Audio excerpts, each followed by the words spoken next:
du Fils et du Saint-Esprit, ainsi soit-il. Mes bien chers amis, mes bien chers frères, les cérémonies d'ordination sont toujours une occasion de rendre grâce à Dieu, occasion de nous réjouir des dons que le bon Dieu nous fait par l'intermédiaire de son sacerdoce et de son sacrifice. En effet, mes chers amis, vous qui dans quelques instants allez recevoir les ordres de portier, de lecteur, vous allez participer d'une manière concrète, réelle, au sacerdoce de notre Seigneur Jésus-Christ. La tonsure n'est pas un ordre proprement parlé. Elle ne confère pas de pouvoir, tandis que les ordres de portier et de lecteur confèrent des pouvoirs, et particulièrement des pouvoirs sur le corps mystique de notre Seigneur. Car nous devons toujours nous rappeler que le but du sacerdoce, c'est saint Thomas qui nous l'enseigne,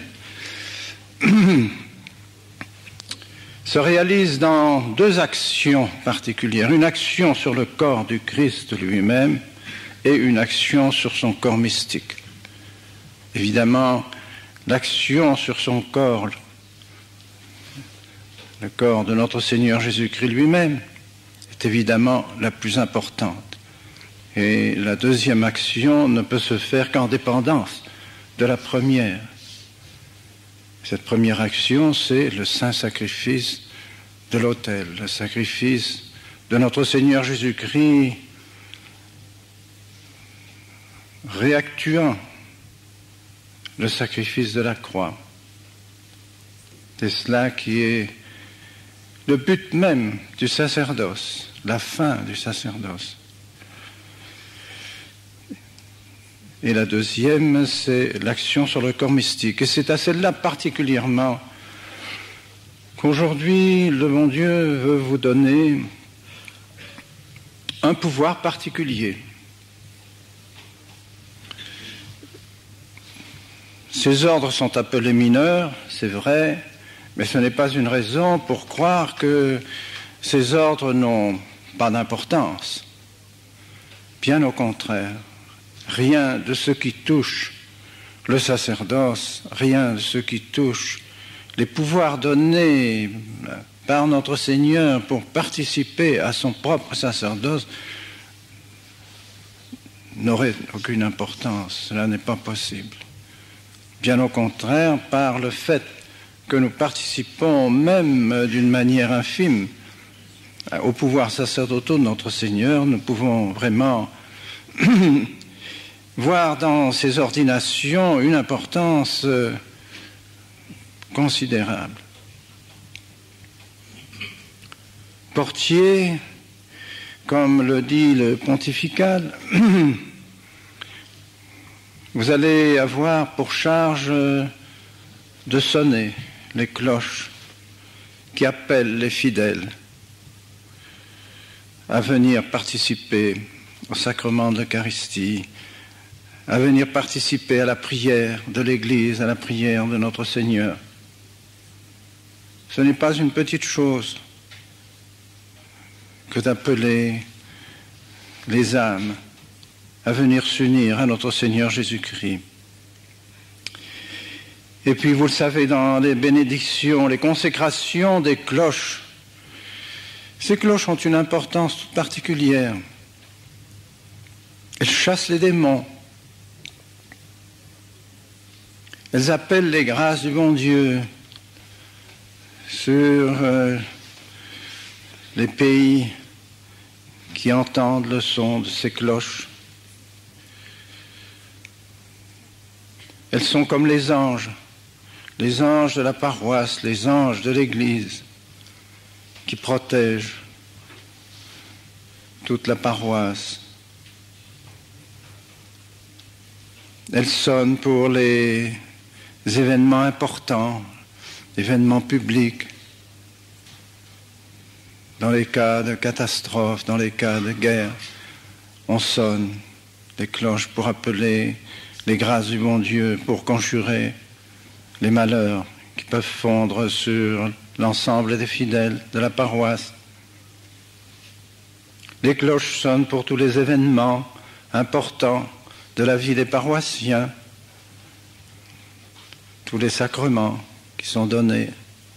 Les cloches s'unissent, en quelque sorte, demandent à tous ceux qui ne sont pas présents de s'unir aux joies et aux tristesses des paroissiens.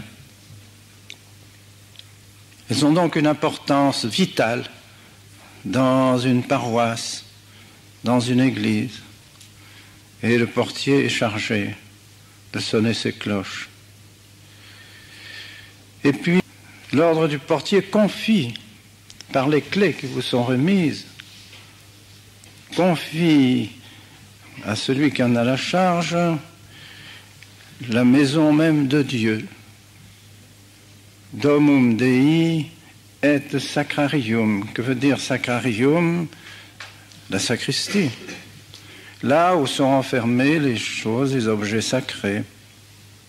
C'est donc sur toutes ces choses destinées au culte de Dieu, et particulièrement la maison de Dieu, c'est sur ces choses que s'étend le pouvoir du portier et sa charge.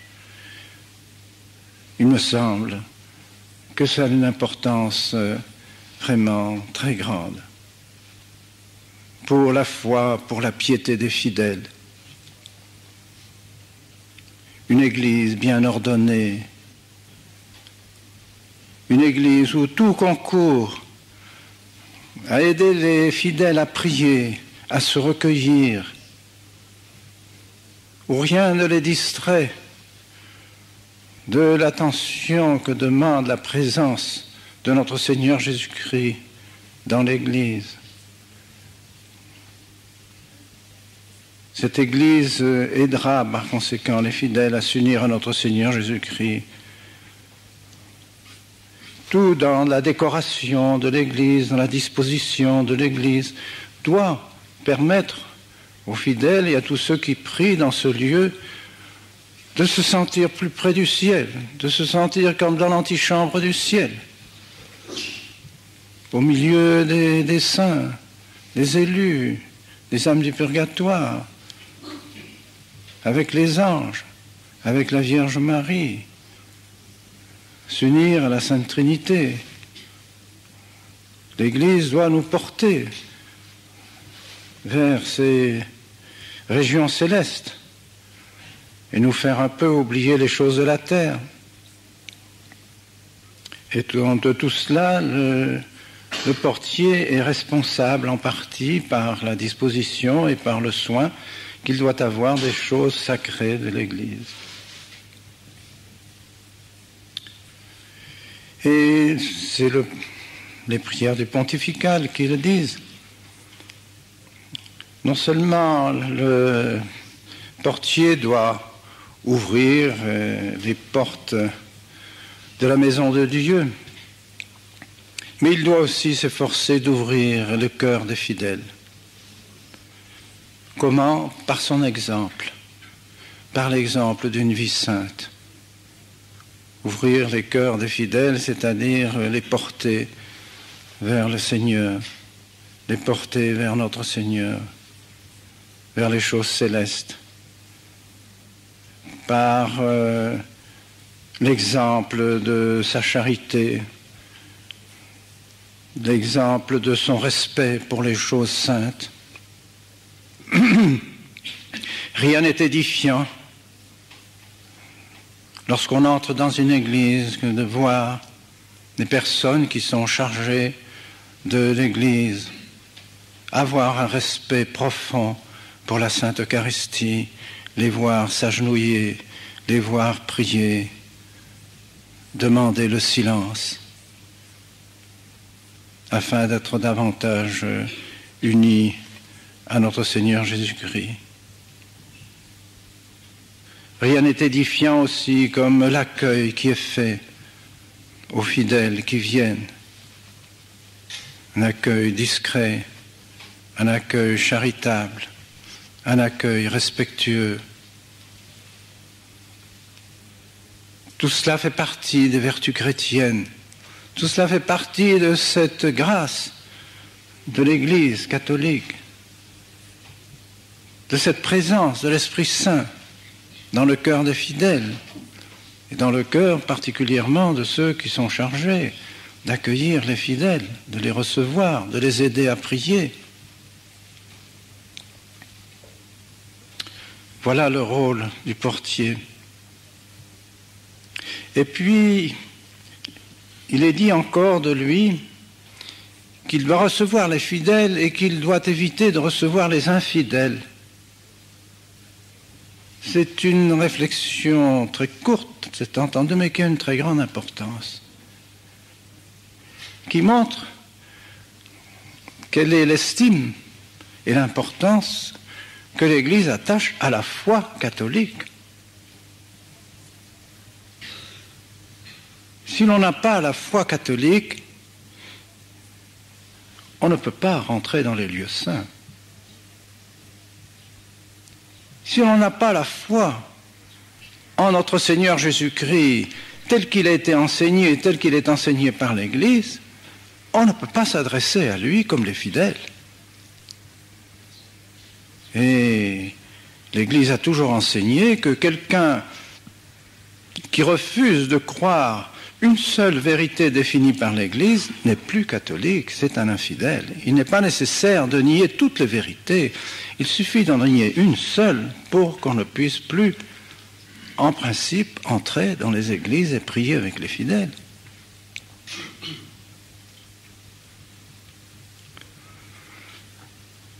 Et ces fidèles sont membres de l'Église par un baptême, par le baptême.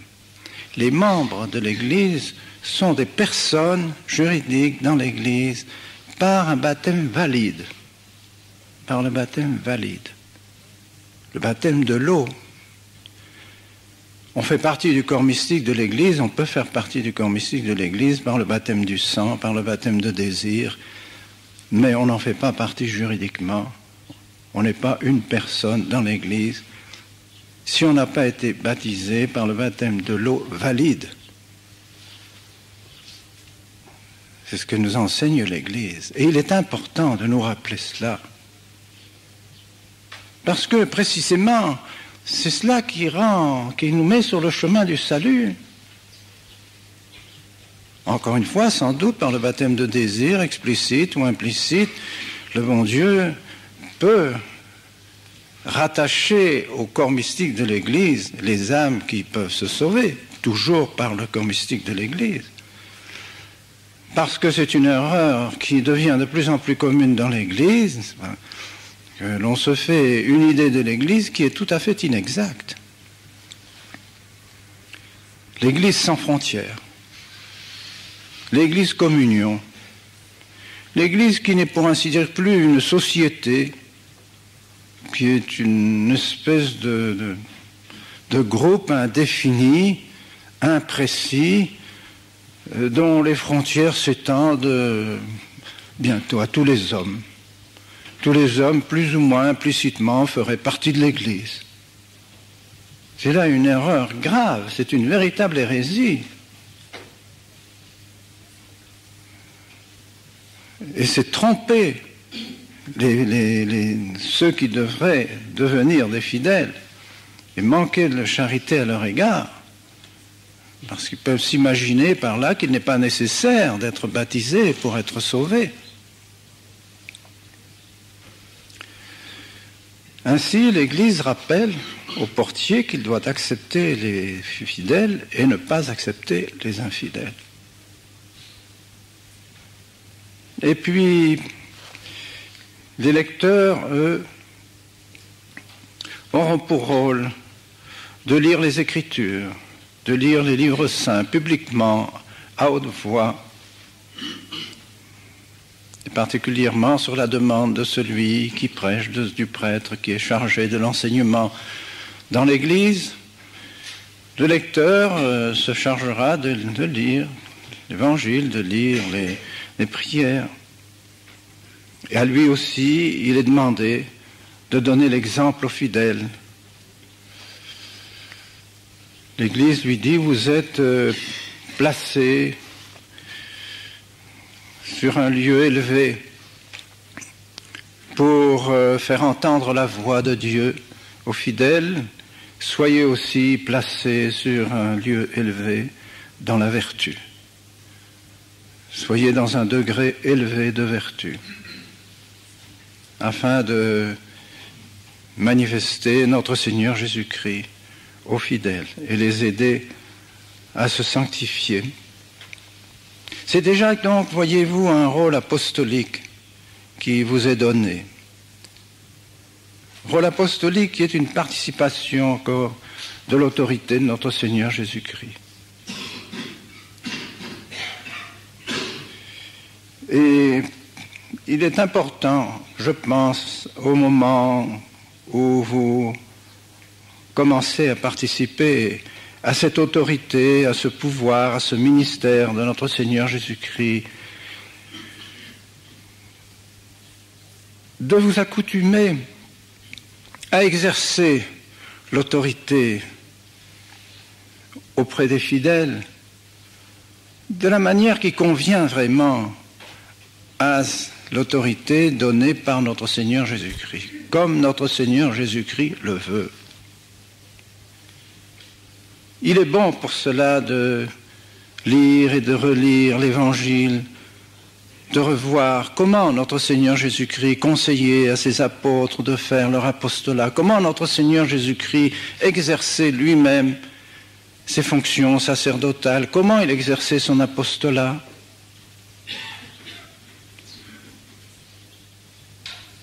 Pour bien voir comment vous devez vous-même exercer le vôtre. Cela a une très grande importance pour les fruits de l'apostolat.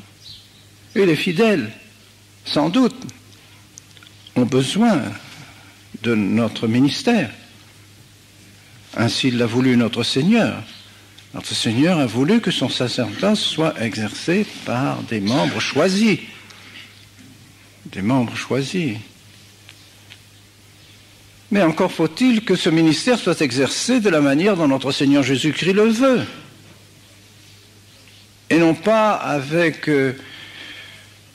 un sentiment que ce ministère vient de nous, qu'il nous appartient, que nous en sommes les détenteurs par notre propre vertu. Et donc avoir une certaine, je dirais, une certaine hauteur, presque un certain dédain pour les fidèles, avoir cette attitude qui ne convient pas du tout au prêtre, qui ne convient pas du tout à celui qui participe à l'autorité de notre Seigneur Jésus-Christ. Nous devons vivre toujours en pensant que ces dons que notre Seigneur Jésus-Christ nous a donnés ne nous appartiennent pas. Ils ne sont pas à nous. Ils nous sont donnés et il nous sera demandé aussi comment nous les avons gérés, comment nous les avons utilisés. Nous n'en sommes pas dignes. Alors n'oublions pas que ces dons ne nous appartiennent pas et que nous devons les exercer sans doute dans l'esprit que notre Seigneur Jésus-Christ nous a donné, avec toute l'autorité qui nous est donnée, mais aussi avec toute l'humilité que nous devons avoir vis-à-vis de Dieu et vis-à-vis des fidèles.